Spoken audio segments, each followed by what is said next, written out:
What's up, guys? Davis here. So the Tera beta was last weekend, the event, and I got to put out some videos, but on Sunday, as I was about to record the Archer class video I was going to do and some other class videos, the server I was on crashed, and I couldn't log back in, so I didn't get to make those. I did, however, get to play a lot more than I did the first time around, and so I formulated some new opinions, and I figured I'd just make a video showing off things that I like and the things that I wasn't so excited about. So let's get to it. Now, I'm going to start off with the things that I like the best about Tera, and the first and foremost is the combat in the game. It's definitely Tera's most impressive feature. Having to actually hit enemies with your weapon when you swing to do damage, not revolutionary for a lot of games, but for an MMO, it's just groundbreaking and awesome and a lot of fun. And especially the way they've set up different abilities to chain together, it's really fluid and intuitive and just plain enjoyable. Now, I'm not really sure how it's all going to play out in PvP, because there's a ton of different classes and certain things might be unbalanced, but that's one thing that I'm really looking forward to in the future, is checking out how combat performs in PvP.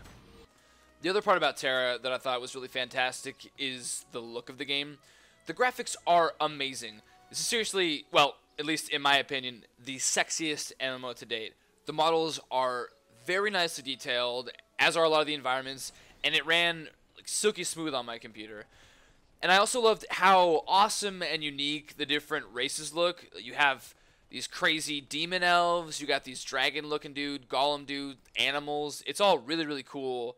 And even a lot of the enemy designs just look very, very cool. And they put a lot of work into it. Now, what I wasn't too impressed with were the quests and the storyline.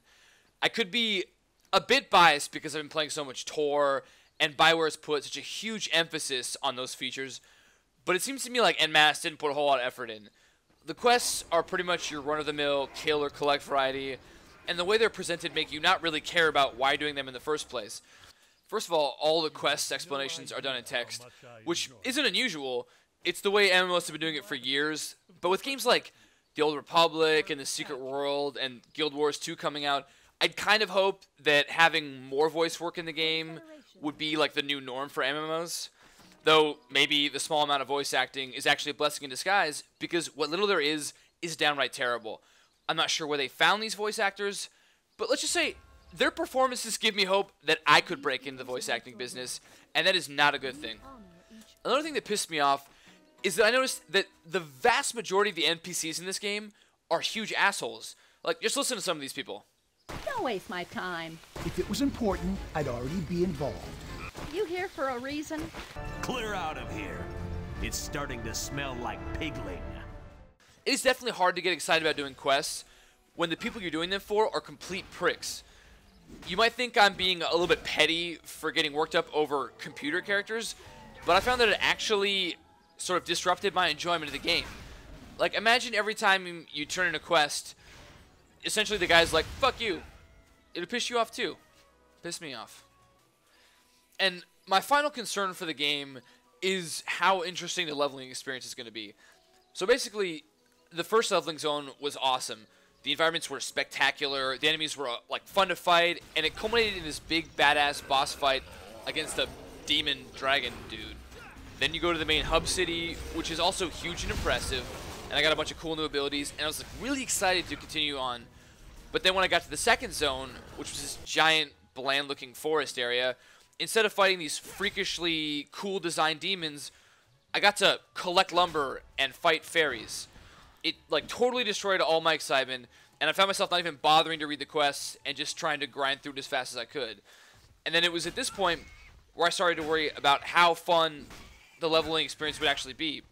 Was it going to be awesome like the starting zone, or was it going to be boring and lame like the second? Though, in all fairness, I haven't played past second zone yet because I want to try out all the different classes, so I'll have to wait until the next beta event in 2 weeks to play further on. But it definitely has me a little bit worried. We'll see. Anyways, those are my impressions of the Tera beta so far after having played it a little more.